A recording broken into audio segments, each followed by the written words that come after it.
It's a dead machine. It must be a bristleback. Maybe Erend took it down?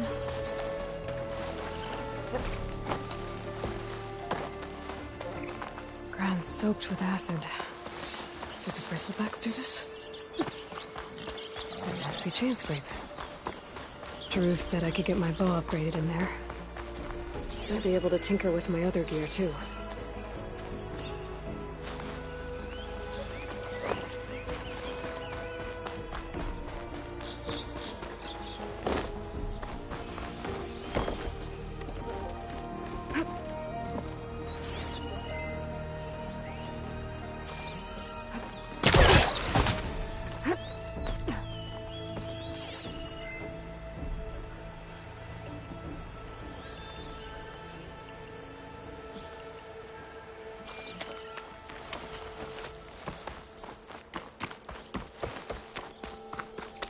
I think I can climb up this cliff.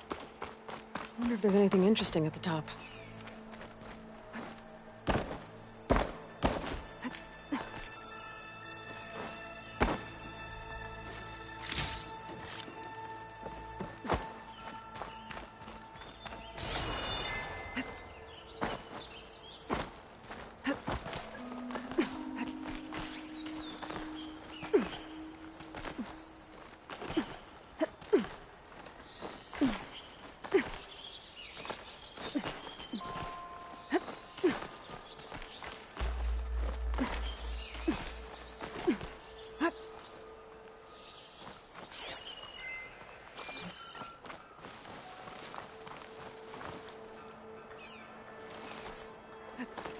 Bet a dyer would be interested in this.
An old Karja watchtower. I don't know what's inside.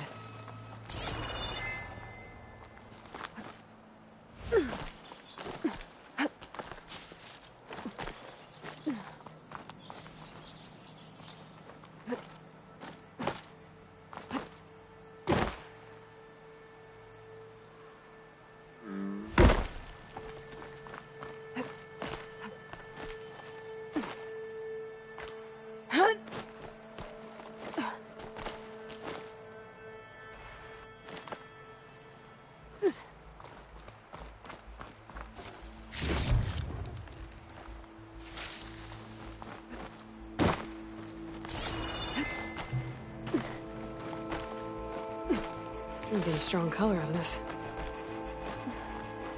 Okay, almost there.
Some kind of device. The metal reflects the sun. Send a signal? Looks like some kind of lens. Guess I'll keep it for later.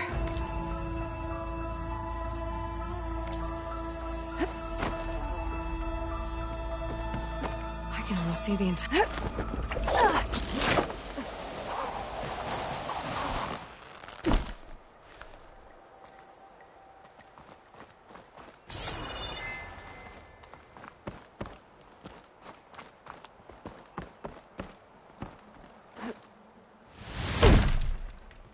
There's another watchtower on the other side of the valley. I wonder if it's got a lens at the top.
To my stash.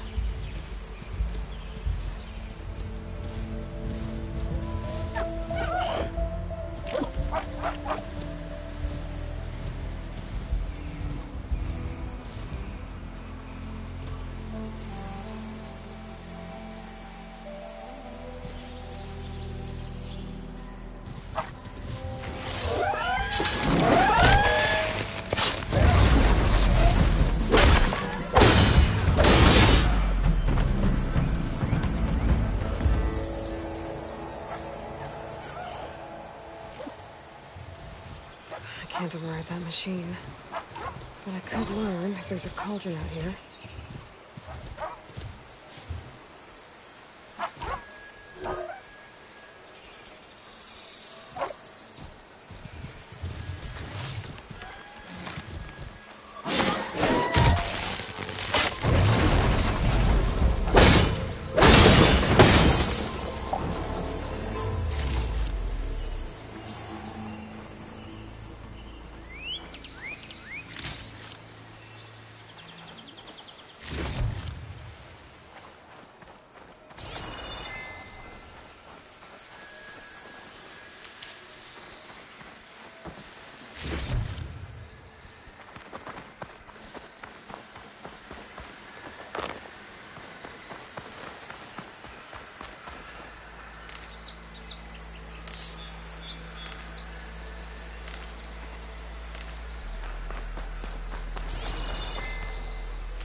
Bristleback must have got these Oseram. I hope Erend and the other Vanguard are okay.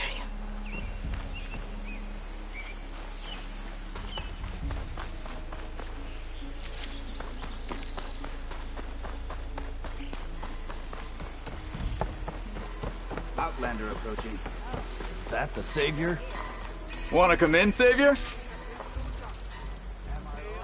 Welcome to Chainscrape, Savior. Open up, guys. Jorv's orders. Good enough for me.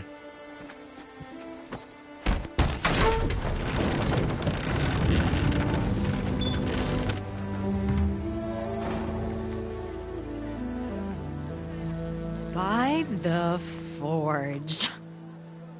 Petra? Aloy, what are you doing here? About time there was something worth looking at in this dump. It's nice to see you too. And not a moment too soon. Come on.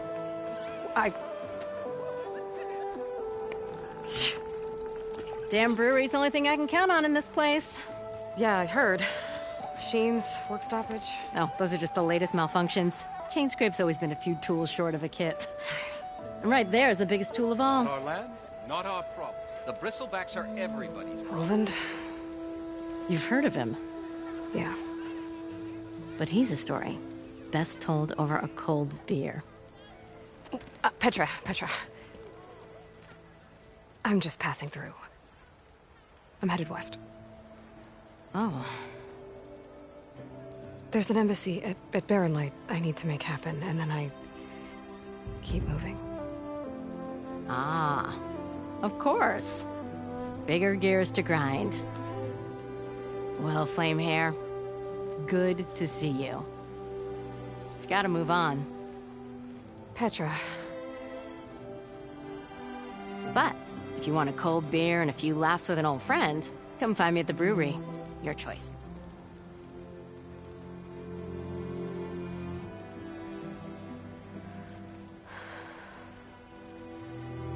well, this Olvan guy sounds like trouble. Maybe Petra could use some support. But first things first, I need to find that workbench and upgrade my bow. Come on, anyone! What, you twins? I've never seen red-headed twins before.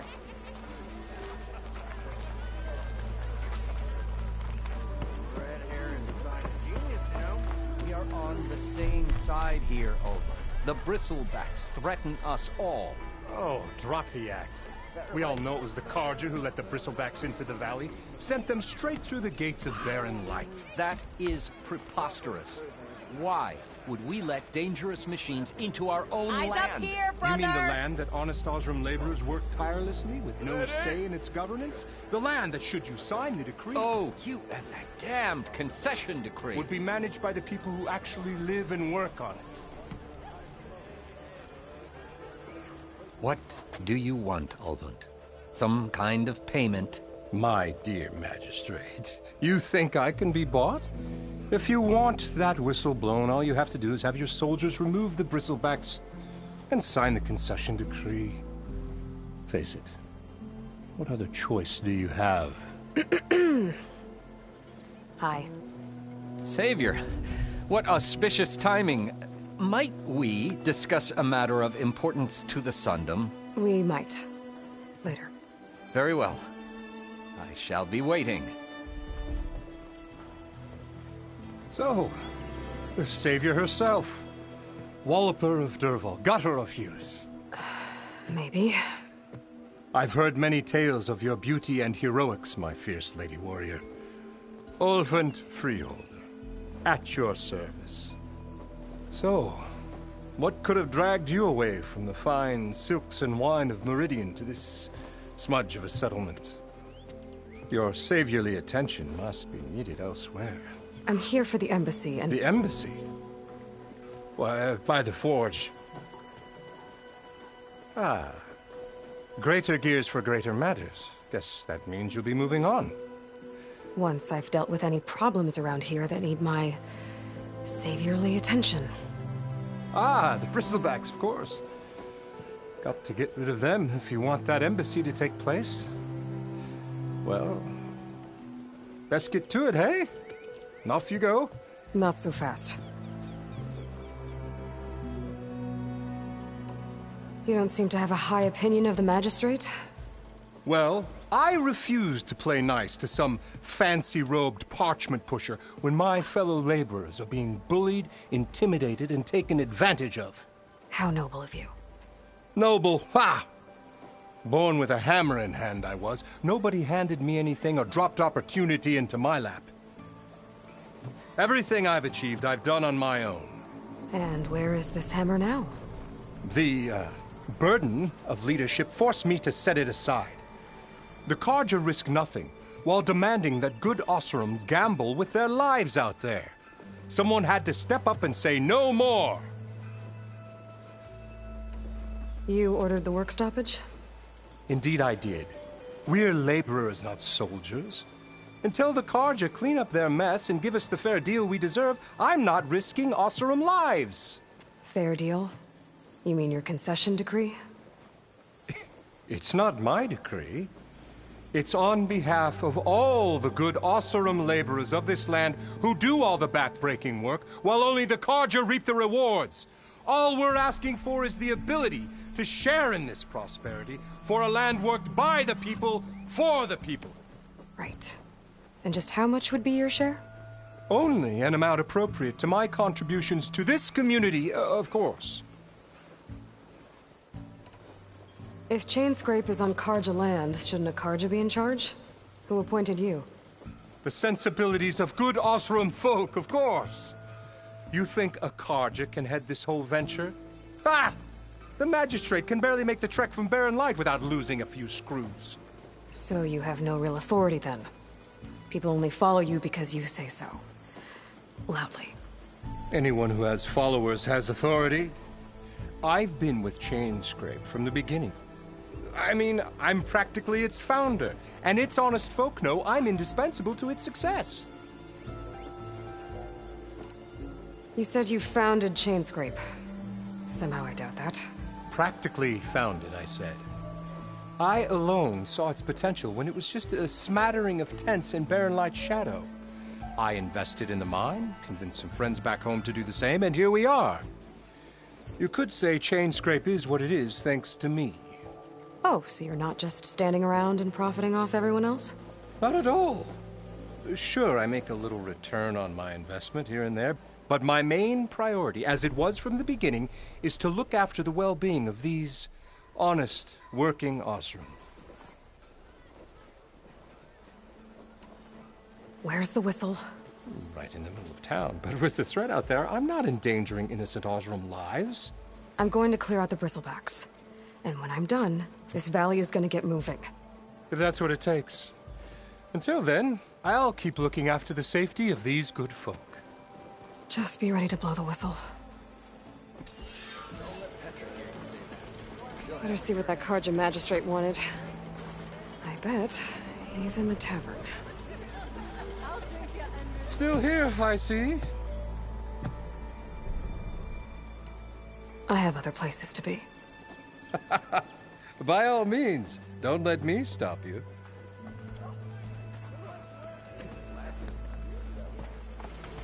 Chainscrape might not look like much, but our forges are first rate. I don't mean to pry, but how's your business doing?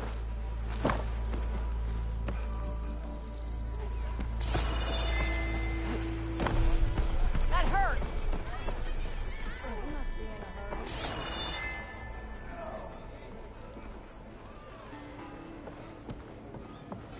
Loud? What do you mean I'm being loud? Very good day for you. Takes more than that to keep me busy.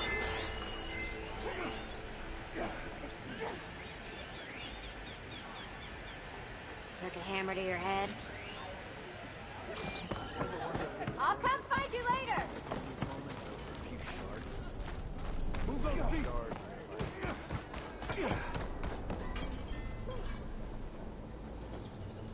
Look, my shop ain't for you, so quit loitering.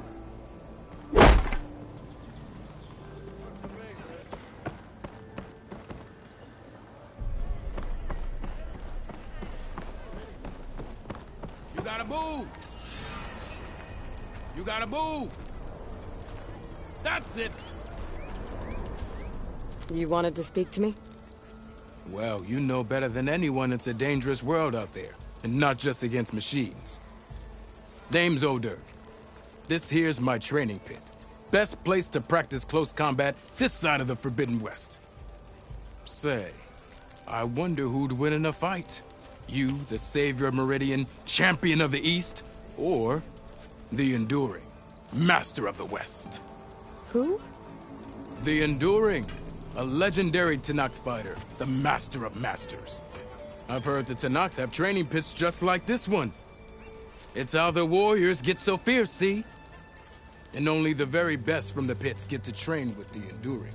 So, to find the Enduring, I should look for these training pits if I'm ever out that way?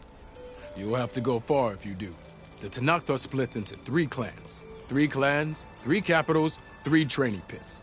My guess is you'd have to beat all of them if you want to train with the Enduring. If the Tenakth don't kill you on sight, that is. But that's a far spark in the wind. As for right now, I also offer challenges to test your fighting skill. Who would I be fighting exactly? You? Well, I know you're the savior and all, but you have to beat all the others first to challenge me. Rules are rules. We only use dual blades and practice arrows, mind. These drunken fools would run themselves through otherwise. You'll have to leave everything but your spear and practice arrows at the gate. But I'll look after your gear, not to worry. So, what do you say? Up for some training? I might be. That's what I like to hear.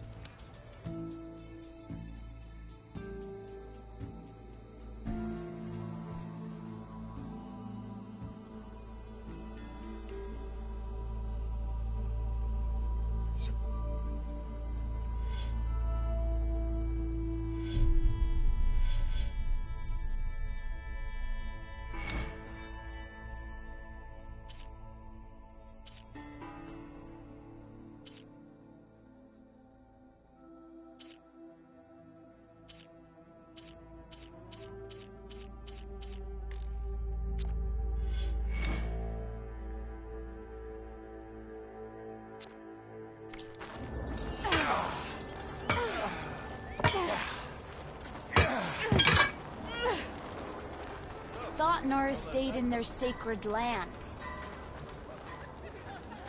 Hello!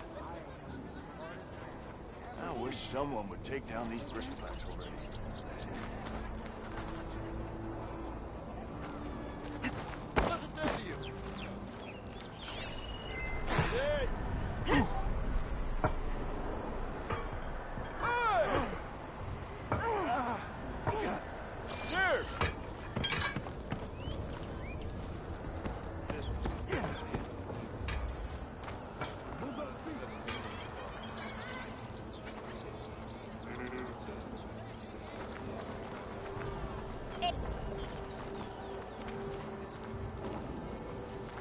Nothing like the smell of sweat and stubbornness to get you going. I suppose you heard back from that lazy brother of yours. That one hurt.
I've never seen crystals like these before.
Acid won't do much here.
stuff for the stash.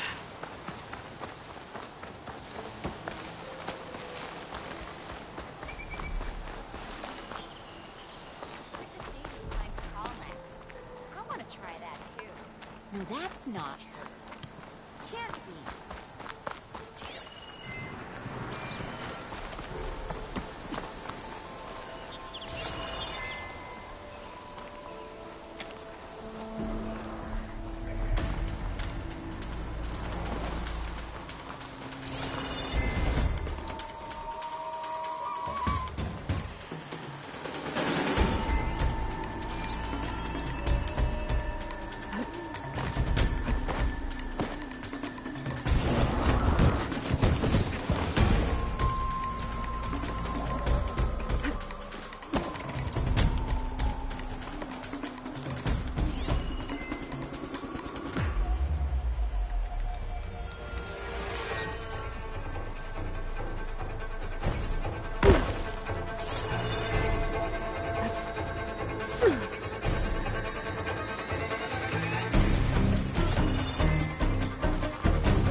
We like it here as it is, Easterner.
Sorry, Red.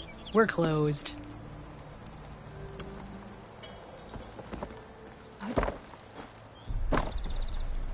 You're not with Olvend, are you? I swear by the Forge, she's tinkering, not working.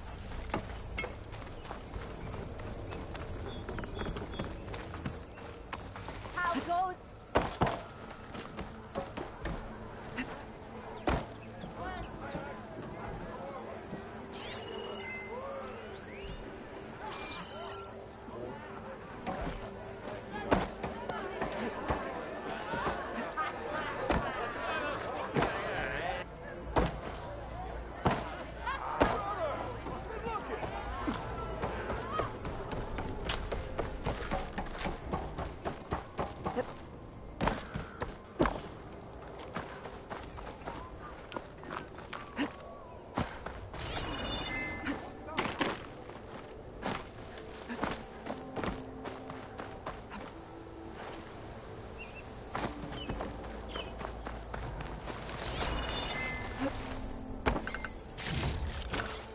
stash this away for later.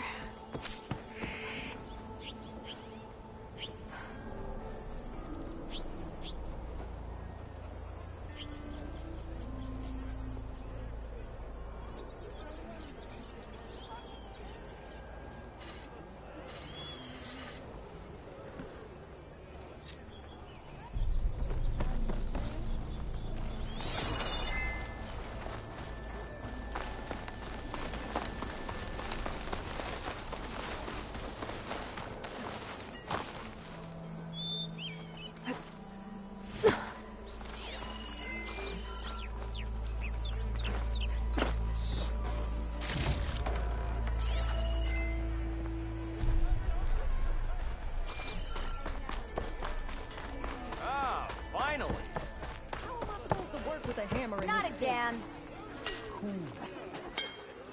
The oven blows up just no one's working. I wrestled a snap mall once. Yes, I did. Don't pull that face off. Hammer and tongs. You're the first new face I've seen in a while.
One hammer isn't going to kill you.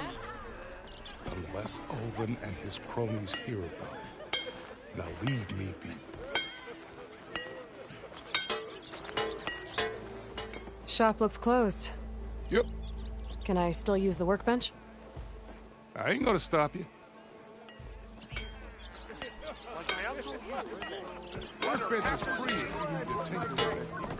Anyone! Oh, there it is.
the others are doing better than I am.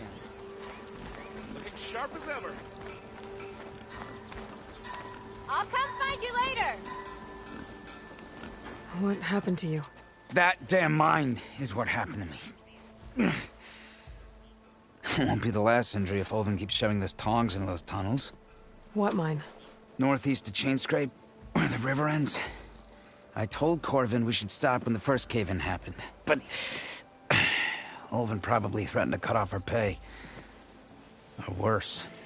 How about you slow down and take me through it?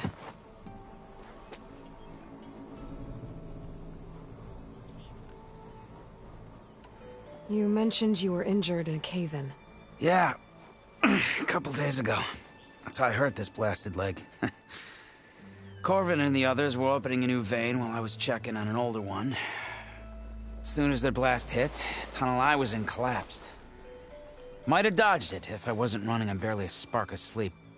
We were pushing too hard and too fast. And you're afraid Corvin and the others might not be as lucky if it happens again.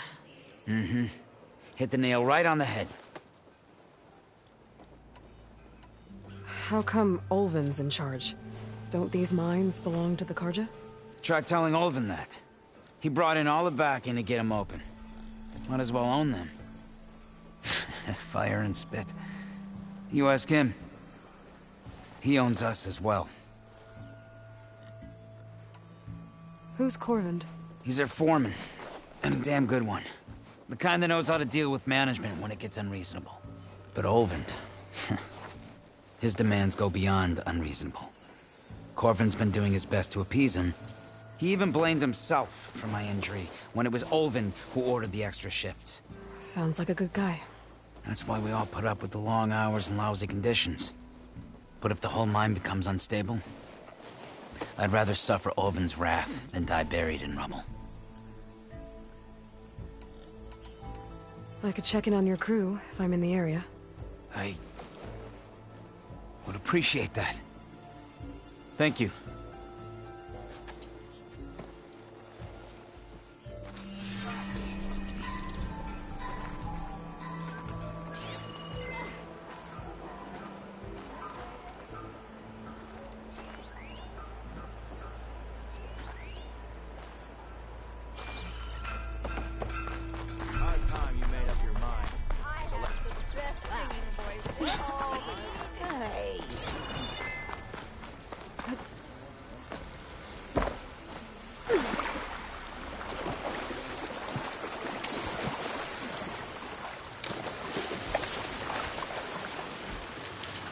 I can grab this from my stash later.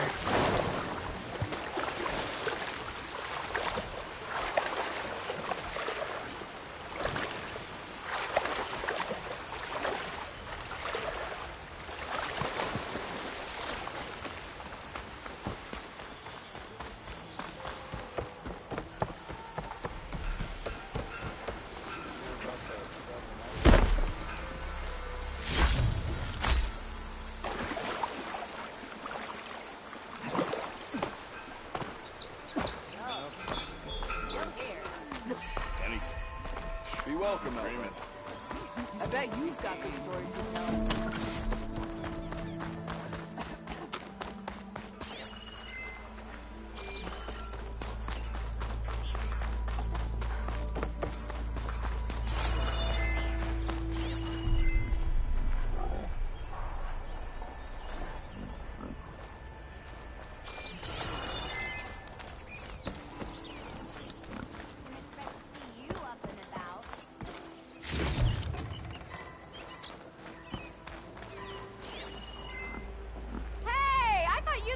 Now.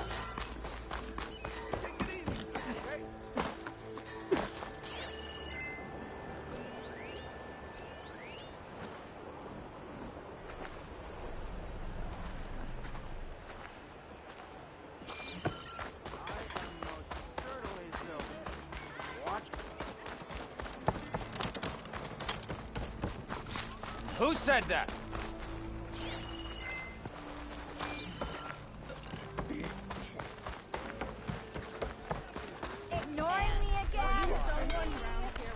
What's busting your wrench?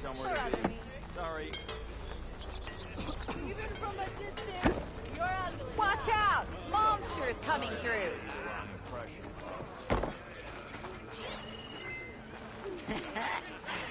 Maybe finally someone who will outdrink me, What do you mean I'm being loud? Don't you think I forgot? I never forget. I think. Someone thinks they're the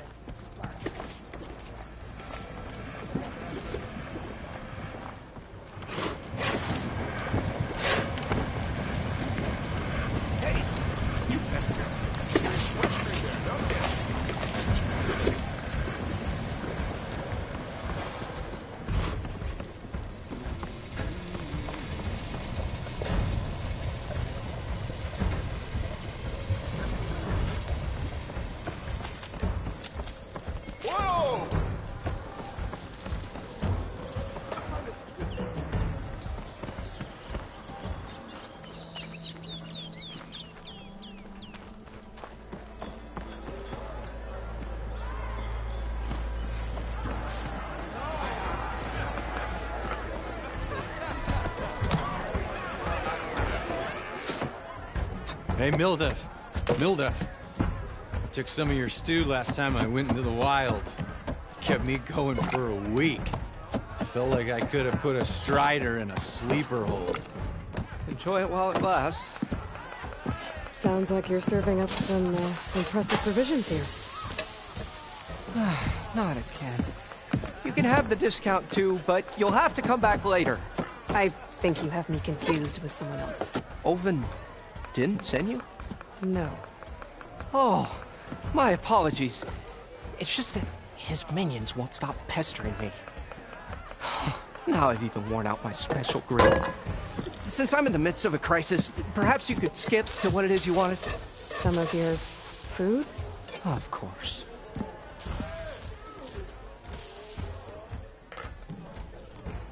Are Ulvin's people causing you problems? Oh, yeah. They constantly demand my best, but the equipment I need to make my signature dishes isn't built for batch cooking.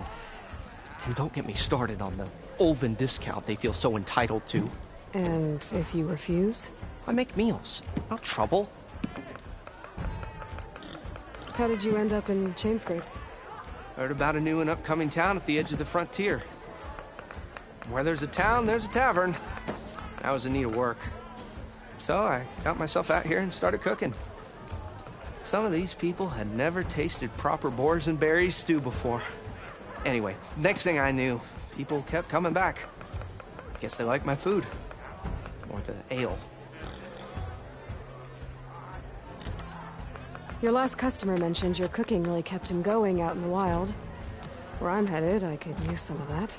I would be happy to oblige, especially since you have the decency to ask pleasantly. But my special groove griddle is no more. Without it, I can't cook any of my signature dishes. I hate to think what'll happen when I'm forced to refuse Ulvin or his goons. Even if I already had the right ingredients, there's nothing I can do. Unless you can source me a temporary replacement? What do you need?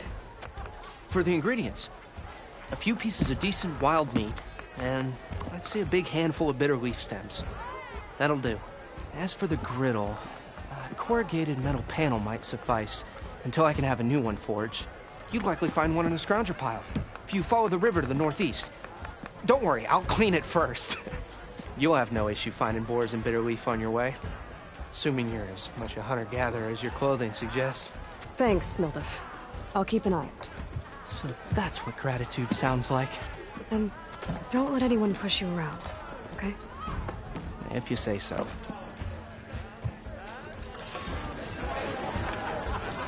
Already got me.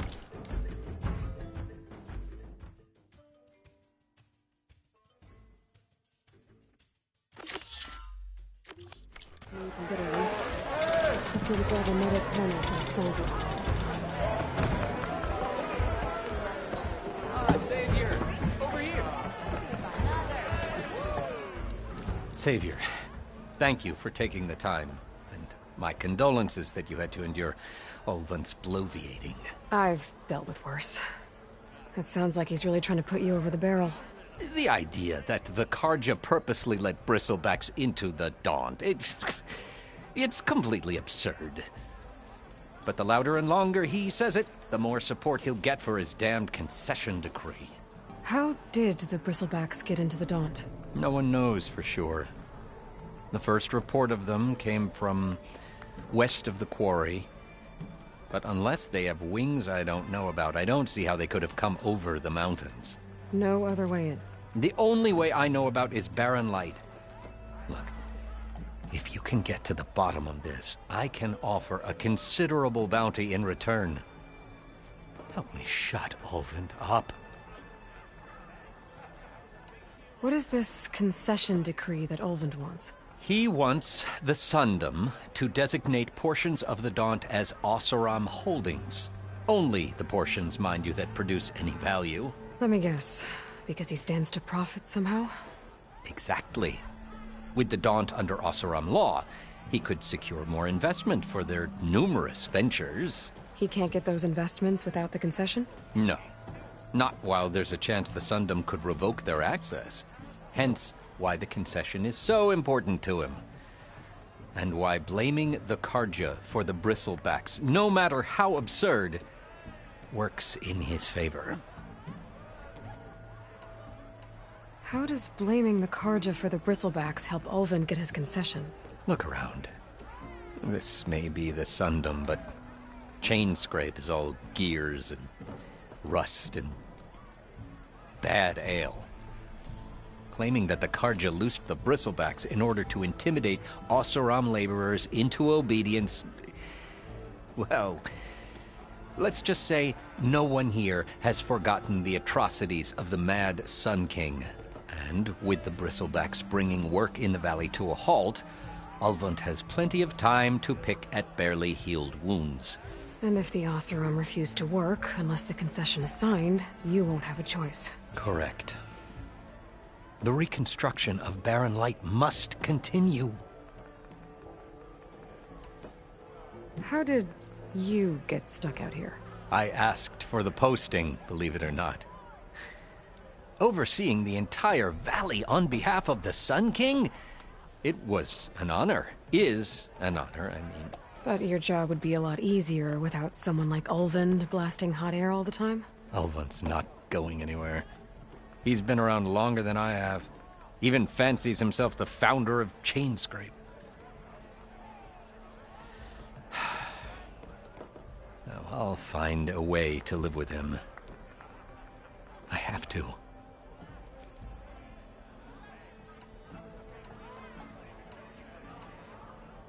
You said the Bristlebacks were first spotted west of the quarry?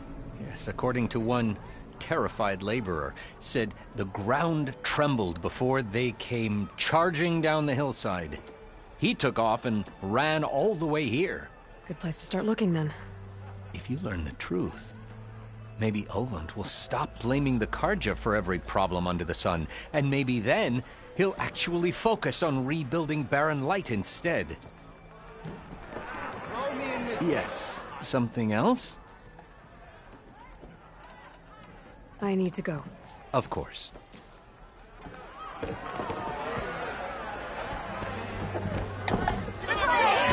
Hammer strike! Oh, there!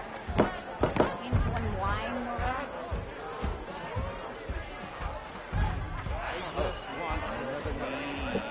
To the claim! And 3 planks for our chef, Laura!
know you see me.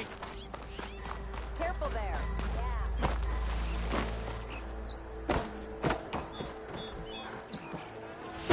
Aloy, change your mind about that brew?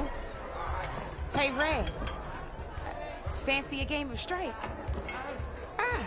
Come to revel in some strike, sister? Let me set the board. I was just passing by. First timer, huh? Don't worry about it. I'll go easy on you. You got any pieces? No. Well, aren't you in luck then? I got an extra set, a Tanakh original straight out of the Forbidden West. Sit. I'll run you through it in a hot spark.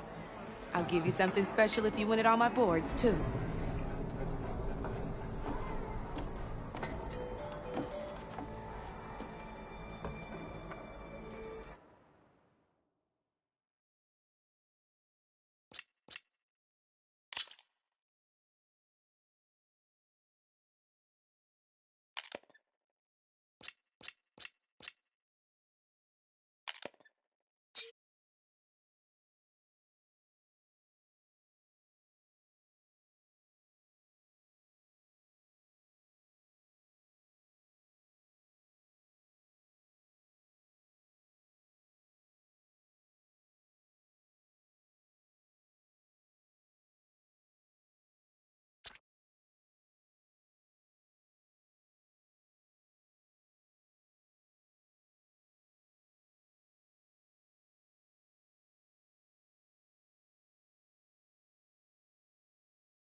All right, let's start off simple. The Tenakth like to say that Machine Strike is a game of pure strategy. We each get a set of pieces. Each piece represents a kind of machine, and each machine is worth a different number of victory points. And to win the game, you'll need to gain 7 victory points by destroying the opponent's machines. It can be tricky remembering the details of every machine, so we use these notes to keep track of them. You see that number on the top right corner? That there is how many victory points you'll get for destroying that machine. Notes also tell you how far a piece can move, how powerful their attacks are, the distance they can strike from, and of course, their health. Okay, that's enough for now. Let's just play. I'll explain the rest as we go. I own the board, so I get to choose who goes first. Since this is your first time, I'll let you go. Usually you get to choose which pieces to set on the board, but this will do for now.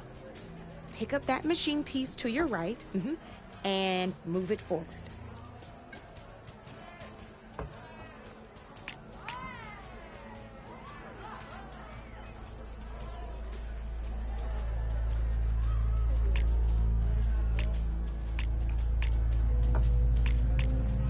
Remember, each machine can only move a certain distance.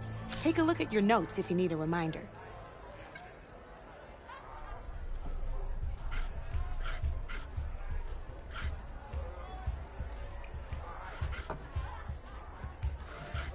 Easy enough, huh? Now, you get to move 2 machines each round, so go ahead and pick a second machine. Perfect. There's not much else to do for now, so just end your turn. We're forging onwards. Let me move my pieces here.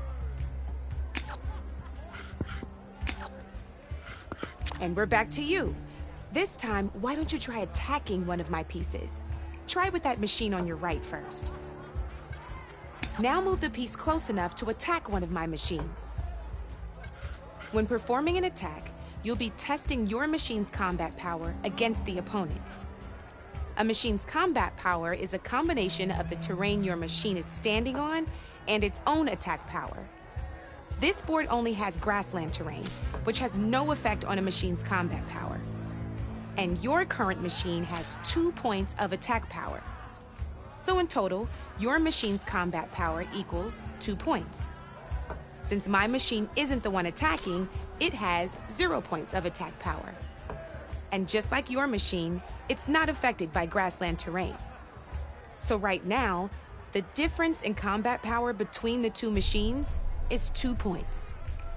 This means your machine can do 2 points of damage to my machine. Did you get all that?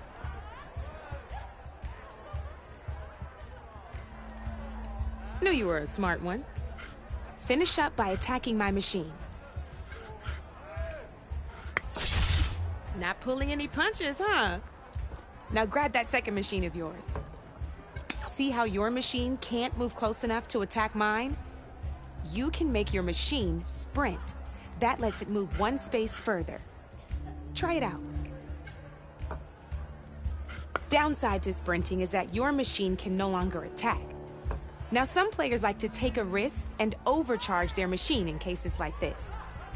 Overcharging lets you attack after a sprint, but it will damage your machine's health by 2 points.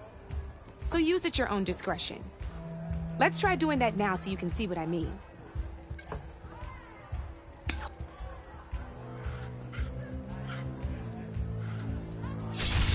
That's about it for your turn, then.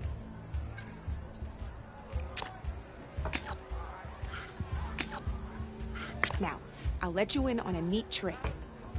That machine of yours, the one closest to me, grab a hold of it. Same as in the wilds, machines have both armored points and weak points. You can see them marked on the pieces. Blue shows where their armor is thickest. Hit them there, and you'll do some damage, but not a lot. Now, red shows the machine's weak points. Hit those and you'll deal a mighty blow. Here, let me show you. Rotate that piece so your machine faces mine. Now let that machine have it.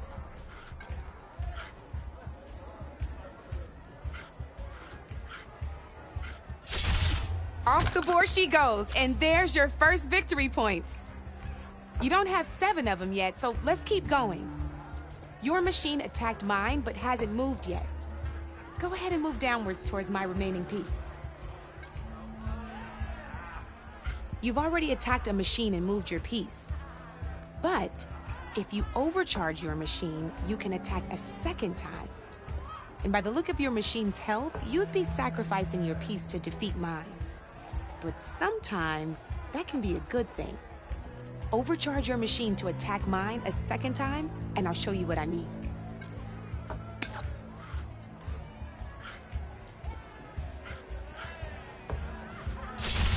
Ain't that a thrill? Now, because your machine was knocked out at the same time as mine, we both get the victory points our machines are worth. Good news is, since you're the one attacking, you're gonna receive your victory points before I do. Which means you can reach the coveted 7 victory points first. That's why sometimes losing a piece can be the best way to end a game in your favor. Now, you'll notice you didn't get quite up to 7 victory points this time, but you did destroy all my pieces. That means you're the winner! That wasn't so hard, was it? Just remember to always check for the best terrain to attack from. You'd be surprised the advantage you can gain over an opponent like that. I know it saved my behind in a game or 2. I'll try and remember that. Oh, before I forget, these are all my spare pieces. I want the Savior of Meridian to have them. It's a small set to be sure, but it should be enough to get you in on any strike games you find out there. You might even fancy looking out for them strike carvers. They've got all kinds of unique pieces that can turn a game in your favor. Though they'll need the right materials to craft you one. Or you might find them in the wilds if you're lucky. I know I've lost my fair share of pieces after a night of machine hunting or brew hopping. No need to thank me. Always a pleasure to help out new strike players. Now, if you feel like playing a real game, I've got plenty of other boards. I could even teach you a few more tricks if you're up for it. Thanks. Think about it.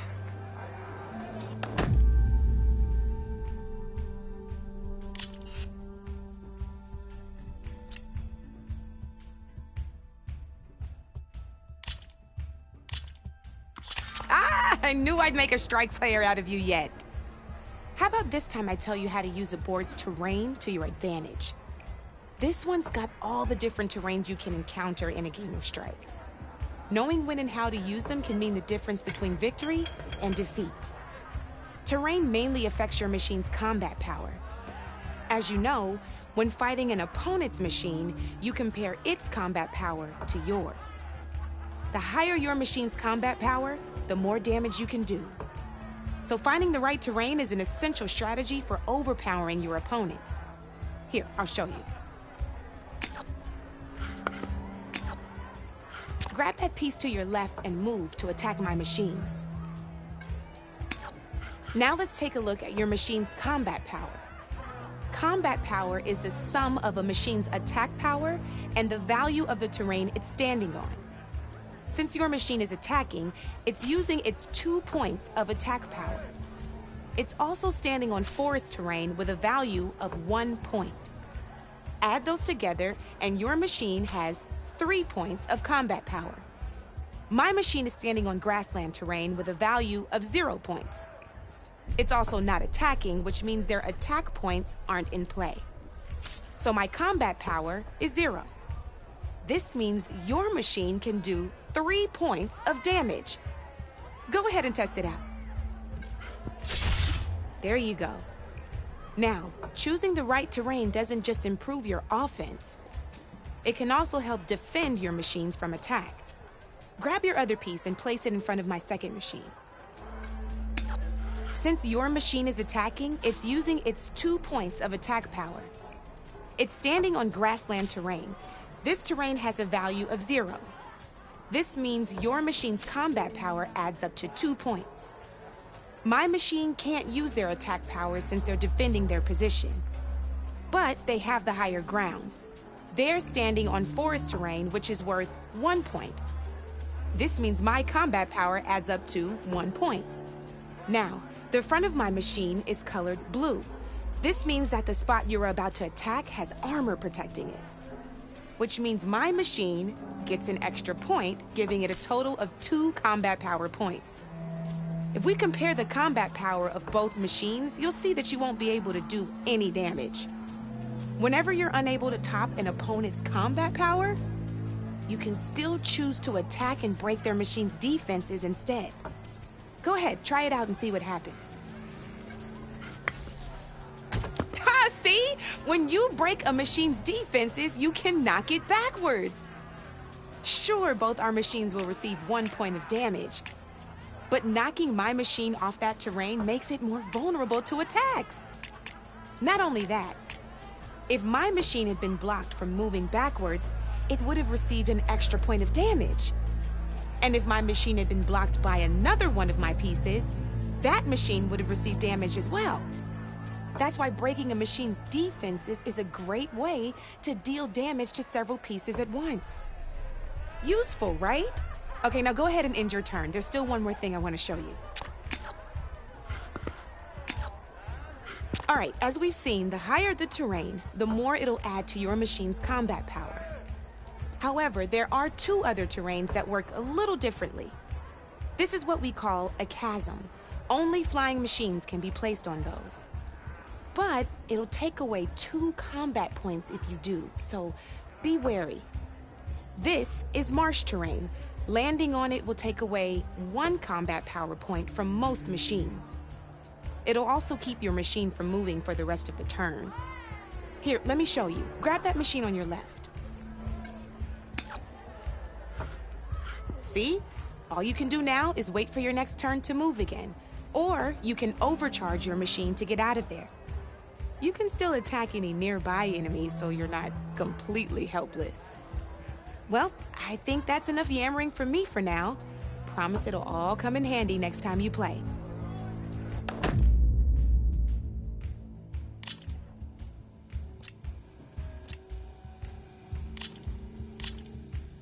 Here for more tips? Why don't I tell you a bit more about the pieces we used to play? In a normal game, you get to choose which machines you place on the board. Each one is worth a certain number of setup points, and you can spend up to 10 assembling your army. Knowing what each machine brings to the game and building an army that matches your strategy is the key to becoming a machine strike master. When assembling your army, there are a few things to keep in mind. First and foremost, you can never have more than 4 of the same machine on the board at the same time. With that in mind, most players would choose machines based on how far they can move or how much attack power they have. But a real strike player will be looking at a machine's type and skills. Let's take a quick look, shall we? Pick up that machine on your left. All right, let's talk about the different ways in which a machine attacks its opponents. In other words, its machine type. If you look at your notes, you'll see this machine here is a melee type. You can also tell by the shape of the base the piece stands on. A melee type machine attacks the first enemy within range, and no one else. We've seen this plenty of times, so just move that piece forward so I can show you some more stuff. Great, now grab your other machine. Looks like we've got ourselves a gunner type machine here. This means they'll only hit the farthest enemy in their attack range.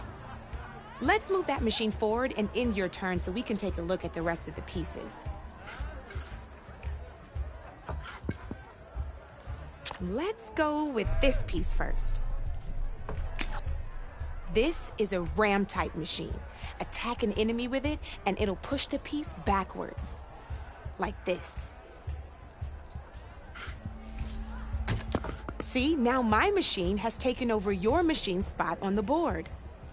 This is a great way to take the advantage away from your opponent if they have the higher ground.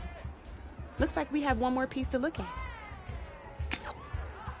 Now this is a beauty of a piece. A dash-type machine. When it attacks, it'll move to the end of its attack range and damage every machine in its path, including your own. So make sure you take a good look at the board before you send it off to the races. You should also make sure it's able to finish its attack on an empty spot. Otherwise, you won't be able to attack at all. Here, I'll show you.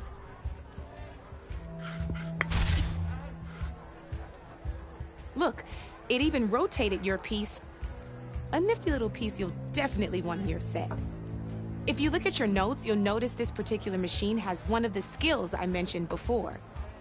There's quite a few of those, and we haven't even looked at all the machine types yet.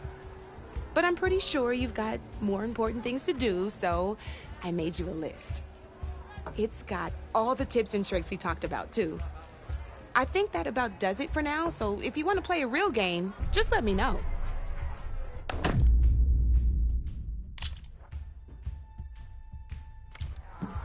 You know where to find me, Red.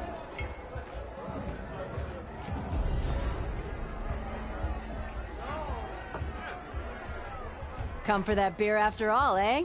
Here, sit down. Get a pint in her hand. Wasn't expecting you to swing by. Since when do I do what's expected? Ha! There's that spark. Fire and spit. Fire and spit.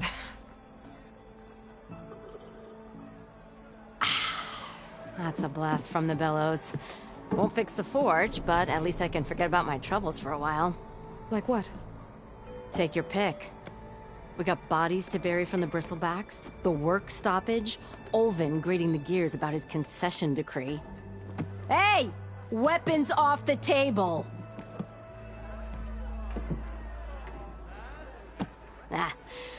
Don't listen to me. Nothing a cold brew and knocking some heads together can't fix eventually.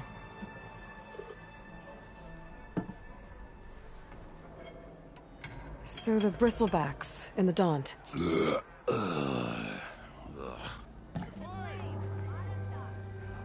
Where did they come from? That's the thing. No one rightly knows. They just showed up one day, rampaging around the valley like they exploded out of a forge. Lost some good people. But I heard talk of some vanguards trying to take them down. Did they come through here? Stopped by briefly for supplies. Olvind was none too pleased. Won't be able to crank it to his advantage once the bristlebacks are gone. But how could bristlebacks and the Daunt help Olvind? 2 words. Concession decree. Since no one knows where the bristlebacks came from, Olvind has taken to blaming the Carja for him. He's hoping to dig up enough old resentments to get a strike going until the concession's signed. This is just his latest attempt. He's been trying to rile up the workers since the day he rolled into town. And people actually believe him? Lots of folks suffered at the hands of the Mad King during the Red Raids. Give him half a reason, they'll blame the Carja for anything. Damn Carja slavers. I thought you'd be back in Freeheap. Well, after the big battle at Meridian, I went back. But realized it was running smooth. Didn't need me. Heard about the rebuilding out at Barren Light. Figured they could use another hammer. Been scraping by ever since. You could always leave. And go back east? Nah. I ain't one to leave a lit forge. Besides, someone's gotta be a squeaky wheel for the workers around here. So about Olvind. Around here, everything's about Olvind. How'd he end up in charge? He got here early, like a squirrel smelling a fat nut. He knew rebuilding Barren Light would need stone and timber. So he jangled purses all over Mainspring, getting investors to front claims on anything in the Daunt that might be worth a damn. Thing is, all the bankers back home know that this is Carja land, and the Sun King can revoke those claims at any time. That's why he's desperate for the magistrate to sign off on a concession decree. This concession decree, what is it exactly? And how would it help Olvind? It's pig diddle, that's what. A writ that would put all Osram claims in the Daunt under Osram law, even though they're on Carja land. It would mean that any existing ore, stone, and timber claims couldn't be revoked by the Carja. No more risk, no more hesitation for investors back in the claim to pour in the shards and expand their business. And since Olvind has a stake in all those claims, it would make him richer than a scrapper in a junk heap. Not to mention Chainscrape would become an Osra municipality, so he could buy enough votes to call himself an Elderman. He's a sly old badger, I'll give him that. Figures if he keeps up the pressure, eventually the magistrate will sign. Well, I have to be going. Thanks for the drink, Petra. I'm glad I stopped by. Anytime, Flamehair.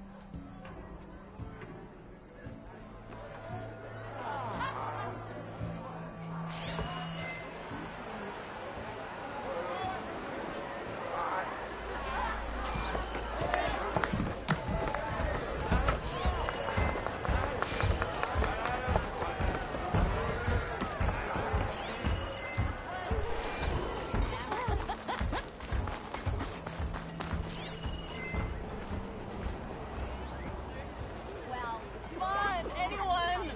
Make my day!